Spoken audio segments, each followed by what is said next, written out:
They told us we were white, not Irish, not Celtic, not Gael or Druid or exile or survivor. Just white. But we weren't born white. No child ever came into the world and said, "Ah, what a beautiful day to join a racial caste system." No, we were born Irish. And Irish is not a color. It is a wound, a fire, a memory too ancient to sit still in the tidy box that empire tried to pack us in. Whiteness. That was a costume we were handed when the real war started. We didn't put it on because we wanted to betray our roots. We put it on because they told us it was the only way to stop bleeding. And who can blame the starving for eating poison when it's the only thing offered on a silver plate? Let me remind you, we were not invited to the empire's table. We were dragged there as an example. The Irish were Europe's first internal colony, the dress rehearsal for global conquest. We were the dry run for the logic of racial domination. Before they colonized Africa, they practiced on us. Before they drew red lines through Palestine, they drew plantations through Ulster. Before they enslaved others, they taught us to enslave ourselves through shame, through silence, through survival. We were the guinea pigs in the great experiment of turning culture into commodity, land into ledger, people into property. And when that experiment succeeded, we were rewarded with whiteness. Not all at once, not with open arms, but gradually, grudgingly, blood-stained handshake by blood-stained handshake. We were allowed to climb the ladder, but only if we kicked the next man down as we went.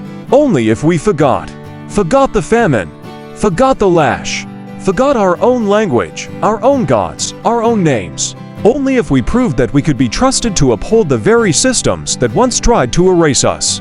Only if we agreed to sit quietly at the feet of our former oppressors and say, "Thank you for the privilege of being like you."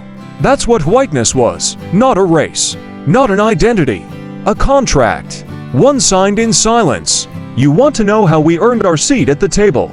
We policed our accents. We cut our hair. We told our kids not to speak that way in school.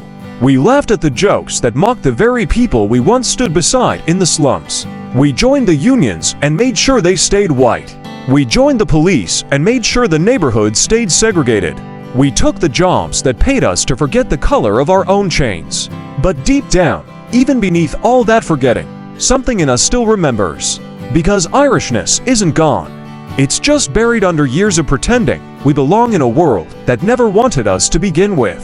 Let's speak honestly, the Anglo-Saxon project never loved the Irish. It used us. It needed us as cannon fodder, as factory workers, as filler. When whiteness got thin on the ground, when the elites started to worrying that their grip on power was slipping, they opened the gates just enough to let the Irish in.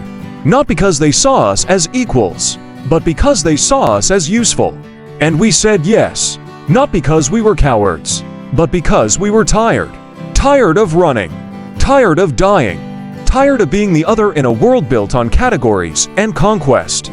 But here's the truth, whiteness never loved us. It merely tolerated us as long as we stayed quiet. The moment we question it, we're reminded exactly where we came from. Look at the headlines. Look at how quickly Irish gets reduced again to drunk, to brawler, to terrorist. We are white only when we're obedient. But we were never meant to be obedient. We were meant to be wild. We come from storytellers who hid their wisdom in songs because the British outlawed our language. We come from rebels who fought barefoot through snow with rusted rifles and sacred rage. We come from famine, yes, but also from the kind of humor that can laugh at death and make poetry out of hunger. That kind of people cannot survive in whiteness, because whiteness is not a culture. It is an erasure. It is a forgetting of self in exchange for proximity to power.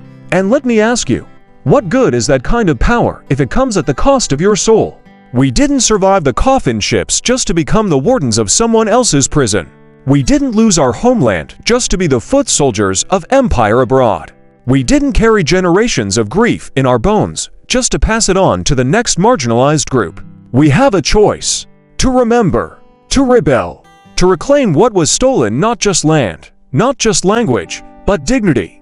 And in reclaiming it, to break the spell of whiteness that keeps all of us asleep. Because whiteness isn't just killing black and brown bodies, it's killing white ones too. It kills through numbness, through disconnection, through the quiet ache of not knowing where you belong. It teaches us to trade lineage for status, kinship for comfort, soul for salary. But we can choose differently. We can unlearn the lie that says proximity to whiteness is safety. We can learn again the truth that says solidarity is survival. We can stand with the people we were once told to stand against. We can speak the names they tried to bury, both ours and theirs.